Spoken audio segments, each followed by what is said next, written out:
Penutupan kerajaan Amerika Syarikat telah berlarutan selama beberapa minggu, namun kali ini, mengejutkan, ia mungkin sebenarnya menjadi satu perkara baik. Hai semua, ini ialah Ultima Markets. Penutupan kerajaan Amerika Syarikat telah berlangsung begitu lama sehingga hampir memecahkan rekod.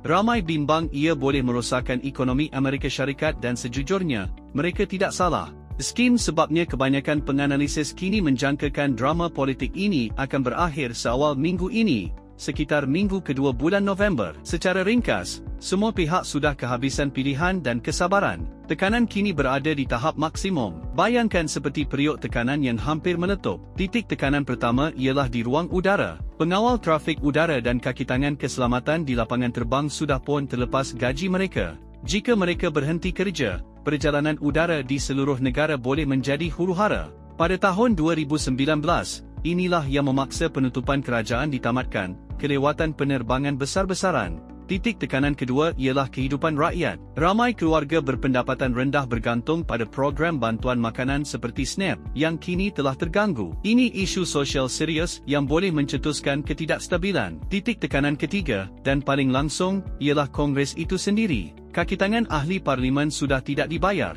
Dengan pejabat mereka sendiri berada di bawah tekanan, berapa lama mereka boleh terus berdiam diri? Dengan semua tekanan ini, kedua-dua parti kini terpaksa kembali ke meja rundingan untuk mencari jalan keluar, sekurang-kurangnya bagi memastikan kerajaan berfungsi semula. Namun, semakin lama penutupan ini berlanjutan, semakin kecil kemungkinan Rizab Persekutuan Amerika Syarikat akan memotong kadar faedah pada Disember. Jika kerajaan dibuka semula menjelang pertengahan November, Rizab Persekutuan Amerika Syarikat mungkin masih mempunyai cukup data untuk meneruskan rancangan pemotongan kadar.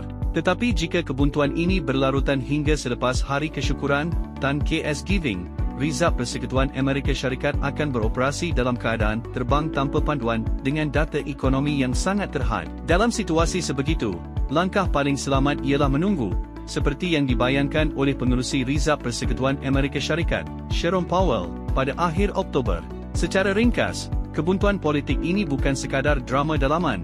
Ia adalah rangkaian kesan yang boleh mempengaruhi langkah dasar seterusnya oleh Rizab Persekutuan Amerika Syarikat dan seterusnya, pasaran global. Kita mungkin akan melihat hasilnya dalam 2 minggu akan datang.